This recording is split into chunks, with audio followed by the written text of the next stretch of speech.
pull some books out, grab one, take them. I misunderstood what we were talking about. I thought this was a shed thing, so I've done sheds. Some sheds made vaguely more attractive by putting plants on the roof. So when we talk about green roofs, we're talking about intentionally vegetated roof surfaces, excuse me, which is why we call them green roofs, because that's a bit of a flag. These are all in Sheffield. Well, that one's not, the little bird box, that's somewhere else. This is the one that generates the most requests for information globally. The bus shelter, it was on there for 1 week. It was a demonstration. It was on one which the council owned, which they were going to pull down, so they weren't worried about any damage being done to it by putting plants on the roof of a steel structure. The only real issue with it, the lighting inside was provided by solar panels, which, when you've got 1.5 inches of soil on top, tend not to work that great. Anyway, this is where it all started. It's a 1,200-year-old Scandinavian church. Because of where they were, what they did, they dug a hole in the ground. They used the logs that were available, the small amount of wood that was available, to make a log cabin. They waterproofed it with beech bark. They then took the soil that they dug out of the ground to hold the beech bark in place. We had the first green roofs from a very, very long time ago. Sheffield led the way from 2007, following a project funded by Europe to be champions for green roofs. From the summer of 2008, every new building in Sheffield, more than 1,000 square metres or 10 dwellings, was required to have 80%, required is a strong word that I'll come back to, was required to have 80% vegetated cover on its roof. The other 20% was for electrical plant and other things like that. So it was started off as a planning policy thing, but then loads of different political things happened. It ended up as a planning condition, which meant there could be an element for negotiation at the time of development. Nevertheless, a large number of buildings in Sheffield had green roofs designed onto them. In parallel to that, and supported by that similar sort of timescale, London was putting a thing into place through its policy for living roofs and walls, where it said the mayor should expect. The should was never there in the first place. When the first draft came out, it said the mayor expects all new developments have green roofs. This is not London, but it is London, but it's not London. This is the result of somebody with too much time in Photoshop who filled in every surface. But there are parts of London that aren't far off that, to be fair. So London is moving in that direction in regard to vegetated roofs. Sheffield's most influential green roof. Really? You think? Yes, it is. This is known as a steel frame shed.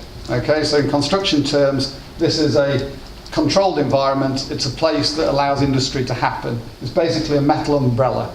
It does little other than give a cheap, lightweight space to allow industry to occur underneath and money to be made. Local authorities are endlessly trying to cover up these things because they find them ugly. However, they are the centre of industry. These are what provide income into most cities. When this was going to be built just opposite the Sheffield Wednesday football ground, it didn't have a green roof on it. At the time, it was before the major issues, financial issues. So the council stuck to their guns and said, we would really like a vegetated roof on this. The developers said, it's not going to happen. It's a steel frame shed, very light construction. We're not going to overload it by putting stuff on it. The council stuck to their guns and said, we'd really like something. So they reinforced the apex of the roof. It's got about 30% vegetated cover. It's not particularly deep, but it's still there. Next time you're going down Penistone Road, have a look, you can see little brown plants sort of struggling to survive. However, this led on to significant changes across other local authorities. This picture made it to other local authorities who were trying to make their steel frame sheds disappear, and this showed that it was possible. So, we have some examples. The B&Q of Merthyr Tydfil. Interestingly, this is a sort of a double pitched roof. They only greened the side that faced the car park and the main road, so that as people came in, they could see that part of it was vegetated. West Ham Bus Garage. I'd loved it if they'd called that the bus shed, but anyway, it's the bus garage. Massive structure with two parts of it vegetated. Peacehaven water treatment site. This is spectacular. If you're ever down on the south coast, it's worth going to Peacehaven, not to look at the sea and the cliffs, but to look at the water treatment site. 20,000 square metres of green roof submerged into the chalk hillsides so that as you approach it, you can't see it. The entire thing is effectively under the eye line. This is Sheffield. So Jessup West, this is the Portobello corridor, and there are currently green roofs here, here, here, here, here, here, here, here, here, here, here, here, here, and most recently here. Problem with green roofs is you don't know they're there. Unless you're some sort of bird that flies past regularly, you don't know what's going on. We did an audit at the end of 2010, showed that Sheffield's got in the region of about 70 green roofs across about 60 sites. But there's probably more than that, because as we've seen, there are little sheds, all sorts of bin stores, bike sheds, different things with vegetated roofs on. These are the reasons why you would do it. I'm not going to go into those now. You've got a little book now that you can look at, covers all of these things in some detail. You can also go to the greenroofguide.co.uk or the greenroofcode.co.uk, and they will also give you information. That was me.